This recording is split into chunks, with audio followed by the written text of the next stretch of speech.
Guys, is it autumn yet? Is fall weather around the corner? Or is it still deep in the heat of summer? Well, autumn is around the corner. We've got less than a month to go. And I thought I'd put together my autumn video for you guys today. A top 20 list of niche fragrances. Find out about them coming right up.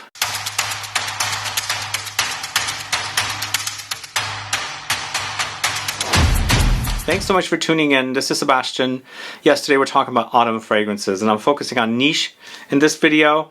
And I believe I'm going to do a designer slash budget fragrances video as well in the coming weeks. But today we're focusing on niche. And you know what? I went through a lot of stuff. I had fragrances picked and I realized, okay, those are a little more beast mode. They're going to be better in the winter time, so I moved them over. So you're not going to see some of the usual suspects here because I really went through some of the fragrances to make sure they're definitely autumn appropriate. So some of these can be light enough to wear in the heat, but strong enough to wear when it cools off in the autumn. So let's go ahead and get started. At number 20, we're going to the house of the HARMONIST. Not a very hyped house. They sell the line at the Neiman Marcus here. This is the HARMONIST Hypnotizing Fire. So this to me was a late discovery. I ended up buying a tester bottle recently, and I'm in love with this one because it's patchouli with vanilla. The combination is really, really delicious. This is also very powdery and definitely spicy as well. And there's also the note of Opoponax in here, which is kind of like a sweet resin. So you not only have these notes, you also have rose. So the combination is quite delicious. It wears quite sexy on me, and I like the combination of the vanilla with patchouli. Hypnotizing Fire is the first fragrance we're going to start off with. Moving on to another much smaller house, a very small niche house. ELISIRE, this is Desired. Are you guys familiar with this one? This is really, really yummy. Yummy, yummy fragrance. It's an amber woody fragrance, and it features notes of bourbon vanilla, oud, rose, sandalwood, amber, saffron, and labdanum. It's kind of like oud bouquet-ish a little bit, like from Lancôme, but different. It's definitely very vanillic, definitely very woody. The oud and rose show up, but it's really, really delicious. It's very, very gourmandish to me with the addition of the oud. So ELISIRE, Desired. Have you tried that one? Are you familiar with the brand? Do let me know.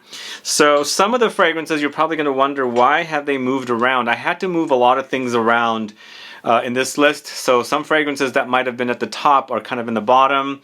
There's a lot of new fragrances out there, and I really put a lot of thought into putting this list together. But at number 18, it's AKRO's Smoke. This is Smoke, right?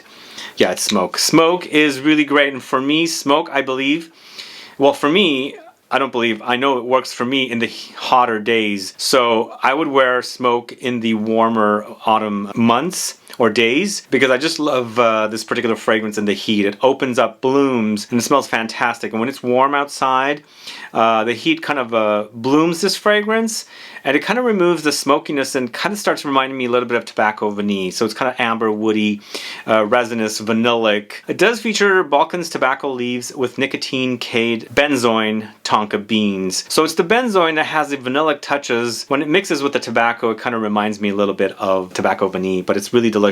AKRO Smoke at number 18. Number 17, going to the house of Goldfield & Banks, it's Purple Suede, this one right here. So this is leather fragrance experience that kind of is in that same ballpark of something like Tuscan leather, but with this particular fragrance we've got the addition of the lavender. I think that's why it's called Purple Suede. The lavender is purple, obviously, and I really love lavender, and for me this one definitely takes on this kind of like a Provençal kind of an experience, like walking through the Provençal markets and you smell the herbs there, like herbs of Provence and things like that, because there's definitely a spicy, more herbal, spicy kind of contrast here against the leather, but there's also some fruitiness and definitely spiciness with the spices and of course ambery experience as well. So Goldfield & Banks Purple Suede is at number 17.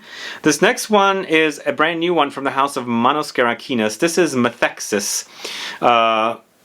It's not really how it's written. I don't know if you can see that, but that's how you pronounce it apparently. That's I'm not Greek, so I was told that's how you pronounce it. Anyway, this one I sampled over at Essence earlier this summer, and it really, really stood out for me as a delicious kind of gourmandish experience. But the thing is, going through the notes, they mentioned there's fig here, and I do get a fig presence, but they were mentioning that it's fig as in the fruit. I'm getting I'm getting the fig leaves to me. So it's kind of a gourmand fragrance. You've got this kind of green, kind of bitter, you know, earthy leaf note in this one, a green fig leaf note. But then, you know, there might be some fruitiness of the actual fruit in there as well. But it's cocoa, vanilla, fig, dried fruits, benzoin, honey, musk, cedar, cinnamon, vetiver, amber, blackcurrant. So it's definitely fruitiness, and I think the fruitiness is coming from the fruits that are mentioned in here, and I'm definitely getting that green fig leaf experience here. So if you're familiar with something like Philosopherus or Premier Figuier, that fig leaf note is in here. That's what I get against the fruitiness and the gourmand chocolatiness. It's quite delicious. It's created by Chris Maurice. Yummy fragrance. This is Methexis from the house of MANOS GERAKINIS. Alright, moving on to number 14. Going to the house of XERJOFF, it's NAXOS. So NAXOS would have ended up at the top of the list in the past, but I've gotten new fragrances. I'm in love with newer fragrances. Some of the older fragrances I don't use as much, so the list definitely changes. But for me, I wanted to feature this particular fragrance because it's still really, really great fragrance. This to me is a tobacco honey fragrance. Really, that's the kind of a fragrance it is. You do pick up kind of sweet vanillic touches in here, and definitely the tonka beans come in as well. There's some light floral touches, and for me here, I also get the aromatic touch. The lavender in here creates for a bit of a warm fougere type fragrance. If you like that idea, definitely check this one out. It's definitely tonka beany or tonka beanish, but has spices and things like that. I would call this a amber fougere, but it's a great fragrance with tobacco and honey. It's NAXOS from the house of XERJOFF at number 14. Next fragrance going to the house of AMOUAGE. It's Wood's Symphony, this one right here. This Wood Symphony, it's so delicious. It is a fragrance I had never discovered, and it used to be in the previous opus or library collection of fragrances, and I discovered it at Neiman Marcus here in San Francisco. As I mentioned, I'm also going to be there on the 10th. If you're nearby, stop by to experience the Royal Tobacco, which unfortunately did not make it on the list because I have not experienced that particular fragrance. But either way, if you're around on the 10th, come by. I didn't want to kind of segue into that conversation, but please do to come by to check out Royal Tobacco from this same collection.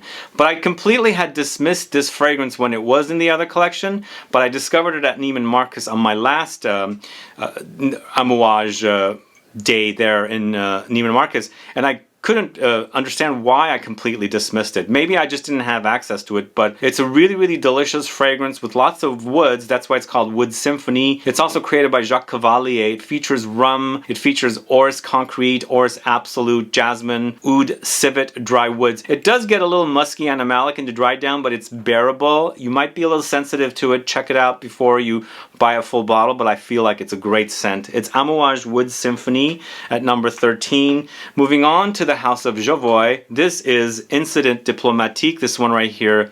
This to me is an ultimate autumn fragrance experience, ultimate fragrance to wear, and also not going gourmand. This is fairly masculine. It's vetiver and patchouli with some light citrusy sweetness of the orange note in here, and there's a little bit of a warm spice in here of nutmeg. But for me, it's not necessarily uber warm fragrance. So it's got the combination of warmth and freshness, because most of the notes are pretty fresh in here. But this one, people used to stop me on the streets and tell me what I'm wearing, or ask me what I'm wearing, because it smells fantastic. It has a great trail. Some of these fragrances might be a little stronger, might be better for you in the cooler days. I have no problem wearing this when it's warm outside, and it's really great fragrance. Incident Diplomatique at number 12. Moving on to the house of Soradora. This is Orchidée Rouge, this one right here.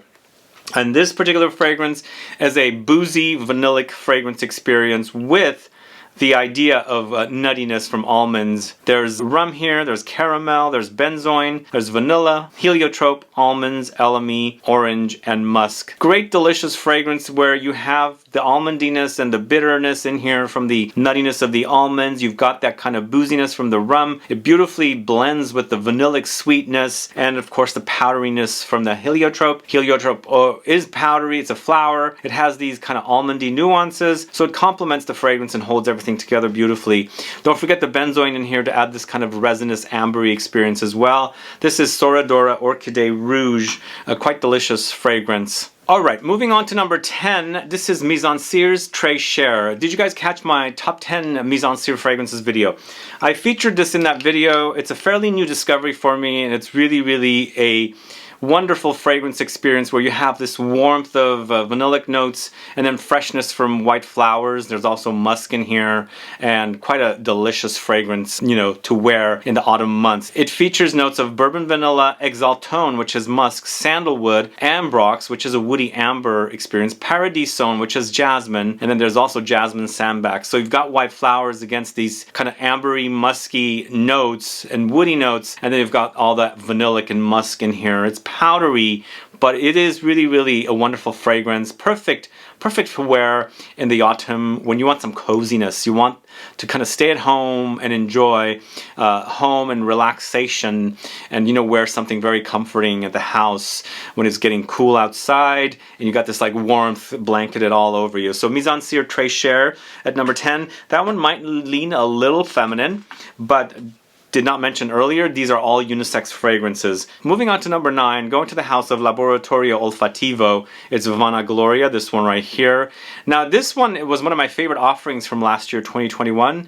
Very unique combo with vanillic notes and also this kind of incense resinous smoky notes. So you've got the sweetness of the vanilla kind of toned down and to create this very resinous, smoky incense, kind of like a churchy vibe. So you've got gourmandish qualities, but it's toned down with the incense and the frankincense olibanum note that's in here. So it's vanilla, incense, olibanum. There's tonka beans, saffron, and musk. It's definitely musky. It does get a little leathery and aromatic spicy. But for me, it's the play of the vanillic notes with the incense olibanum notes, which is basically frankincense. It's quite delicious, created by my favorite perfumer. It's Dominic Ropion's creation for Laboratorio Olfativo. It's Vana Gloria at number 9. Moving on to the house of Maison Crivelli, it's Iris Malacan, this one right here.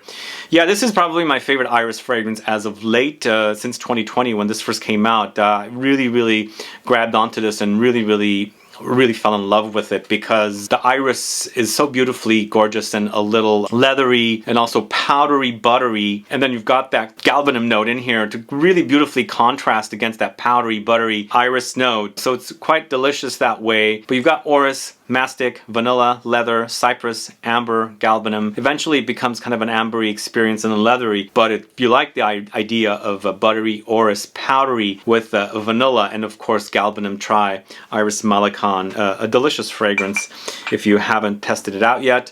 Moving on to number 7, going to the house of Lumari, it's Almeria. This fragrance was featured in my recent kit, and if you haven't bought one of my kits, there's only like just a few numbers of kits left. Take advantage of it now if you haven't yet. But I'm featuring Lumari's Almeria as at number 7, and it features notes of almonds, rose, tobacco, cinnamon, caramel, vanilla, musk, and cedarwood. The combination of these notes work really wonderfully together. It's a dry kind of ashy tobacco sweetened up with the caramel note in here, and of course the nuttiness from the almonds.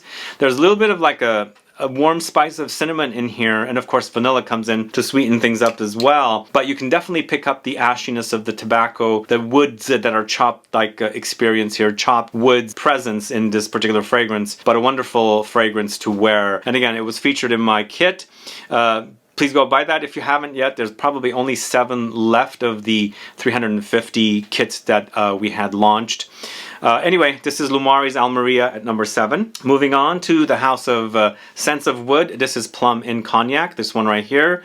Boy, if you guys like boozy fragrances and plummy fragrances, you must get your nose on this one because it's really beautiful. Very delicious. Amazing combination of notes together. And for me, it's this kind of like prune-like plummy note and boozy with the cognac, and then of course the woods. There's lots of woods in here. Don't forget there's a little vanillic touch and also balsamic ambery experience in here as well, with some warmth in here. And then there is the immortelle note, but to me this is absolutely a delicious boozy fruity experience. This is a Scents of Wood Plum in Cognac at number 6. Moving on to number 5, we're going to the house of Angelo's Creations Olfactives. This is Eau de Vertu.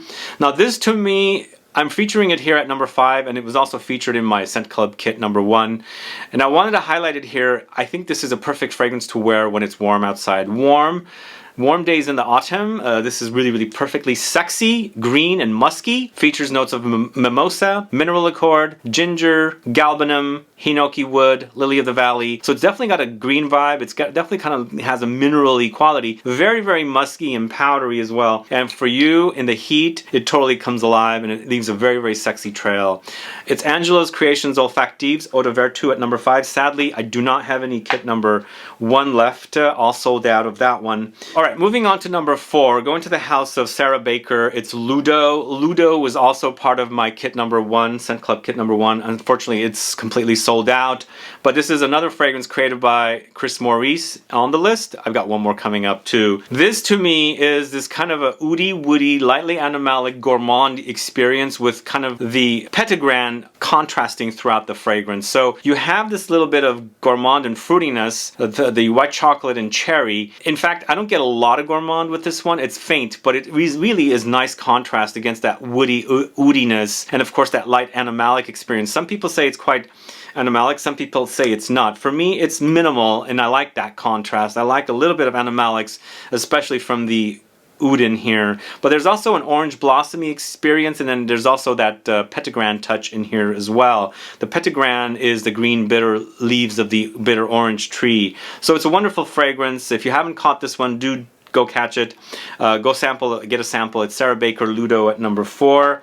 Then at number 3, the third and final Chris Maurice fragrance. This is Niloufer from the house of Nilafar du Nil. This is actually in my kit number 2, and I have just a few more kits left, as I said. But this to me is an amber fougere fragrance, and with nuts. There's almonds and hazelnuts in here. It's vanillic. It's lavender. There's lots of it. It's no tobacco. I was going to say it's going to maybe going towards being like something like XERJOFF's NAXOS. It's not like that. For me, it's more of a nutty amber fougere experience, a little barbershoppy with the lavender and some of the other aromatic notes, and then of course that whole warm vanillic experience with the nuttiness from the almonds and also hazelnuts. So it's Nilafar du Nil, Niloufer at number 3. That is a great, really delicious fragrance. At number 2, going to the house of Atelier des Ors, is Rouge Sarré. This to me has become my favorite fragrance from this house, and I love it because of the plumminess and the balsamic warm amberiness with the vanilla. Lots of vanilla here. It really does remind me of a holiday, and I think we have Thanksgiving coming up during the autumn season, and this definitely has like a fruity compote with dough that's like a crisp or a crumble or something, if that makes sense. It's quite delicious, and it also kind of reminds me of Middle Eastern pastries and desserts as well. So the whole wearing experience is so delicious. Really love it. And that's why I chose it to be in my kit number 1. It's Atelier des Ors Rouge Sarré at number 2. And finally, at number 1, this is Maison Violet's On Air d'Apogée, which is actually in my kit number 2. It is still selling. I'm trying to get those sold off. Like I said, there's only like 7 kits left. We sold almost 100 more than last time, and this is featured as the first fragrance in the kit number 2. I want to sell those off before I leave to Europe so that we can close the store down. But Maison Violet's On Air d'Apogée is really one of a kind tobacco fragrance experience created by Nathalie Lorson, and it's got this kind of warm honeyed experience, warm honey touch against the tobacco. It's a leafy tobacco, but you know, there might be light traces of, you know, the ashiness in there as well. There's lots of tobacco, there's hay, there's suede leather, there's cashmeran, mimosa, iris, leather, ambroxan, sage, atlas, cedar, labdanum. They call this a leather fragrance, and you do get the leather in the dry down, but for me, I would call this a tobacco, and they're not using honey here. The honey experience or the honey touch is coming from that mimosa flower note. If you don't know mimosa, for me, when you smell mimosa, there's definitely a honey touch there, a honeyed accord, a honeyed smell, along with its powderiness and also light almondiness. Either way, Maison Violet's On Air d'Apogée is the number 1 fragrance for me.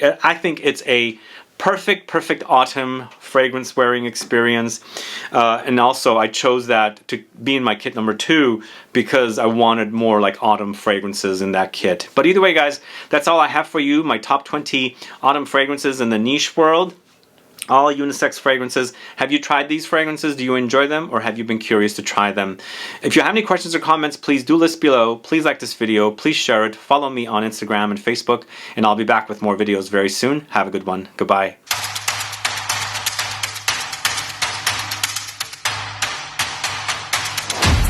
And finally, as a bonus, I am offering up these two as a layering duo. I always recommend these two. They smell fabulous together.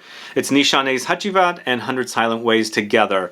This might be a little more explosive for autumn. Maybe use it during the cooler days, or use it any time of the year because I think it's quite sexy. Hachivat has that pineapple, the oak moss, the grapefruit, the woods, and the bergamot and patchouli, so it's very screechy. It's woody, but also fruity and oak mossy, so it's mossy, against the warm vanillic touches of 100 Silent Ways, vanilla, gardenia, sandalwood, peach, so it's lightly fruity, creamy, woody, and then of course floral with the gardenia together. It's out of this world fabulous. You should try them. If you haven't, do try them. They layer beautifully together and you will get compliments galore. Anyway, that is the bonus option for you guys today in today's video. Stay tuned for another video tomorrow. Bye-bye.